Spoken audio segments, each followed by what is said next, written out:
When I was a kid, I used to love rallying. I grew up in rural England on the east coast, and rally and motocross were very popular in Lincolnshire. You were red or you were blue, Subaru or Mitsubishi, and never the two shall meet. But bikes were always more popular. If you didn't ride or own a bike, you knew at least 4 people who did.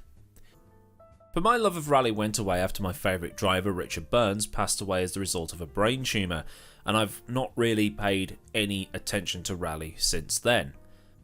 I'm told that I'd actually enjoy rally today so long as I like my champions to be named Sebastian, which, looking at the recent winners list, yeah, they ain't wrong. But while I still fire up Richard Burns' rally from time to time for the banter, one thing that has always impressed me about rallying isn't so much the speed at which these drivers can drive on loose surfaces, it's the way the person sat next to them tells them where to go. The co-driver is reading what is known as pace notes, and these are the instructions to the driver as to where to go. Now, rally stages can be pretty long, and while they do recce these stages, they don't have the time necessary to remember every single thing about a stage. Unless the driver has some sort of next level photographic memory, obviously. In fact, without the notebook in the co-driver's hands, they can't start the rally. They're literally lost without it. Now, Wikipedia's opening paragraph on the subject of pace notes says that pace notes are a method of accurately describing a rallying route to be driven in extreme detail, but at the same time, without the detail, if that makes any sense. It's essentially a code, much like how police officers have things that they say to mean certain things. If you watch traffic cops or police interceptors over here, they'll have a code word or just a number that says, "I'm on my way," or code 4 means I've got the target vehicle in sight. And the same can be said for air traffic controllers and pilots. Climb flight level 300 means climb to 30,000 feet.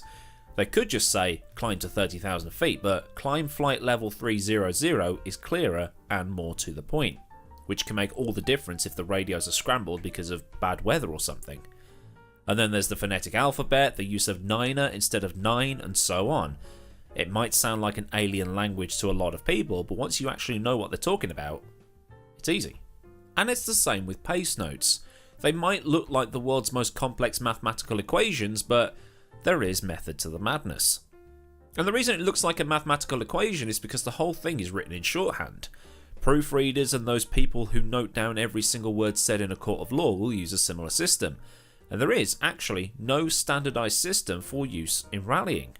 Co-drivers will use different languages and even different measurement systems like metric and imperial for the notes depending on who their driver is. You may have seen the Finnish drivers, for instance, in the WRC in the past doing it in Finnish, which to most will sound like absolute gobbledygook, but the driver is understanding every single word. And these notes will be written in a spiral-bound notebook. Why spiral-bound? Because you can rotate a page all the way around to the back, and if you need to rip out a page and replace it with a better written one, you can. So here's an example of what a co-driver might write in his pace notes. MC1 100, KL2 100, KR2 200, SQL 100, R4 arrow pointing right, 50J exclamation mark. Which looks absolutely horrendous, doesn't it? But not really. MC1 is the start line. It's main control 1. Then you go 100 meters into a left kink that has a severity of 2. 100 meters following that kink is a kink to the right that also has a severity of 2. 200 meters after that, you're into a 90-degree left or a square left. If you've ever done woodwork, a square is like a right-angled corner. 100 meters after this square left, you go into a right with a severity of 4 that tightens. And then it's 50 meters into a jump that you have to be careful over. Exclamation marks typically mean caution, meaning there will be a corner or some other reason to take care on the jump, because the road's a bit weird or it's off camber or whatever it may be. Where the differences then lies in things such as the numbers denoting how tight a corner is or isn't. In Britain, 1 is the fastest, with 5 being almost 90 degrees. You'll have square left and square right for corners that are 90 degrees, and then hairpin is used for any corner that is 180 degrees or thereabouts. In other countries, it can be the opposite. It could be 5 or 6 will be pretty much straight on, and then 1 will be the tightest, or it could go up as high as 6 for the tightest. In New Zealand, they go as high as 8 before a corner is labelled as a hairpin or similar. But like I say, there is no set system like there is with air traffic control, for example. Co-drivers can also use symbols like a double bracket type of thing that could denote the narrowing of a road. An exclamation mark means danger or caution, and they can draw a basic bridge to symbolise a bridge. But there are other shorthand additions that they'll add onto things that I'll put on screen for you. We'll take a 3 left as an example corner, or a left 3, and the co-driver will add some extra information in shorthand to that corner so that the driver knows what's coming. There's short, meaning short, LG for long, so the corner becomes R3LG or 3RLG on the notes, depending on the system used, although it won't be said that way. VLG for very long, XLG for extra long, and XXX for extremely long. Giggity. And an arrow pointing right means tightening, while an arrow pointing left can mean opening. And there's other things that they might use to describe hazards. SMCR, small crest. CR is just simply crest. JMP can mean jump, although the full word might be written instead. NC or DC will be don't cut.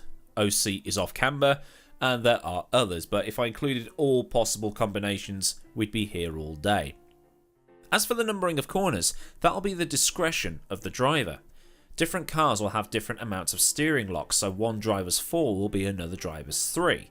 But like I've said, there is no universally accepted system. However, while researching this video, I came across a driver called Hayden Padden from New Zealand, and his recce car has stickers on the wheel with numbers on it.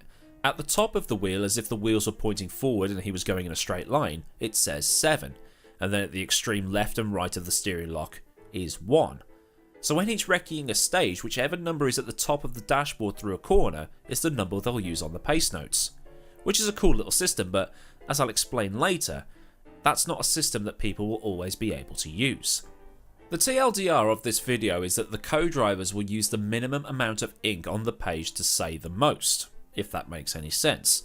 K right 2 into hairpin left opens is much easier, quicker, and crucially clearer to say than, alright Molly, there's an openish right just ahead, but then you need to be aware that there's a hairpin left that opens up so you can, and we've crashed.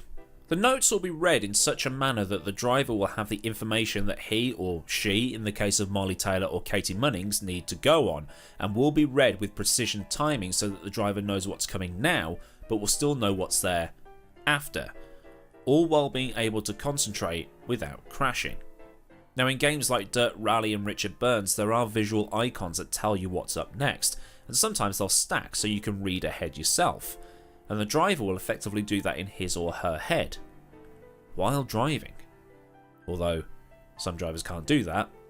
Samir, you're breaking the car, listen to my calls. But while I mentioned the recce earlier, some competitions don't allow a recce during the rally and will supply official pace notes that drivers and their co-drivers will translate into their preferred systems. If they are to do a recce, they'd have to do it prior to the event, and in many cases, that's not always possible, especially if the rally is in the middle of nowhere. Rally co-drivers are the unsung heroes of motorsport, like marshals. They don't get the credit they probably should, and like the best often do, they make it look easy. But it isn't. Syncing it all up to the route takes skill and precision. They're the drummers of motorsport. Which isn't a good analogy, is it? But anyway, this has been a video on how pace notes work and how they're written down. If you've enjoyed this video and or learned something, give the video a like, and for more like this, get that subscribe button clicked, and get that bell on as well so you never miss a future video. Big thanks to the patrons of this channel via Patreon, and if you wish to join them in supporting me at a more personal level or just joining the Discord stuff, everything you need will be down in the description box for you. I should probably do an overhaul of the Patreon page. So until next time, I've been Ada Millward, have a great day wherever you are, and I'll see you all again soon for another video. So until then, goodbye.